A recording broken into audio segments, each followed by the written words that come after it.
Tuesday evening, tea time with Matthew Gudgeon at 5:20.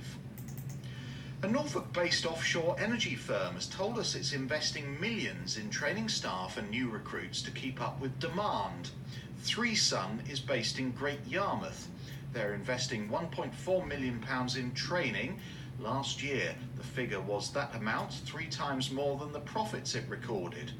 Our reporter Andrew Turner has been speaking to Sam Copeman from the company about the investment.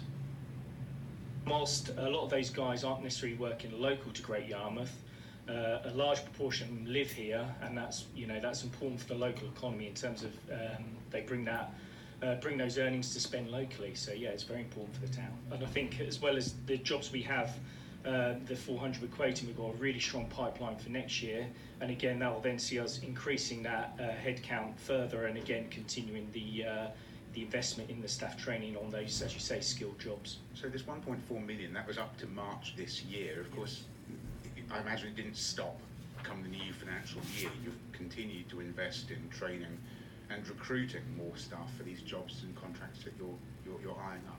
That's right, yes. Yeah. So the investment's continued, and I'm sure it'll be at similar kinds of levels for the 2018 financial year. And we are also looking, as I say, got a really strong pipeline for next year, so the recruitment will continue as well, which again will require that investment to continue. Just going through some of the figures, I mean, the company made 455,000 in profit, but spent 1.4 million on training. I mean, I suppose the shareholders could have taken that extra as dividend for themselves, but maybe that wouldn't leave the company in good stead for the future. So perhaps the right thing to do.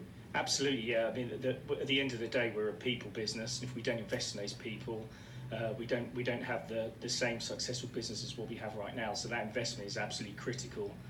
But as you say, it does suppress the profit, but it's absolutely needed.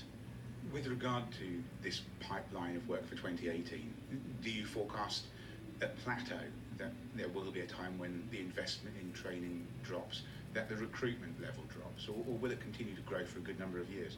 Certainly in terms of our 3-year investment horizon, we don't see any plateau in that period, so I can definitely see the investment in training continuing, the increase in headcount continuing, and I hope that a significant portion of that will be from the local area.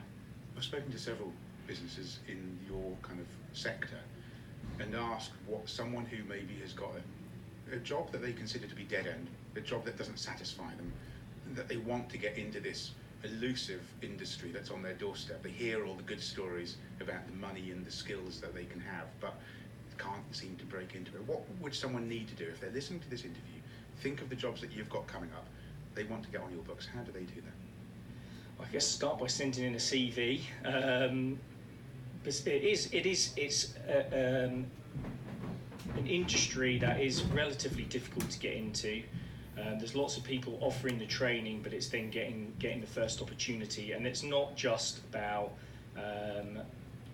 I guess it requires everybody in the industry to work together to make that happen, because the struggle seems to be giving people the first opportunity to actually go offshore. So it's how we deal with that. So attitude, enthusiasm, 2 of the key things you look for. Certainly, yes. Sam Copeman, who's a member of management at the Great Yarmouth-based offshore firm 3Sun, investing more than £1 million in a year in training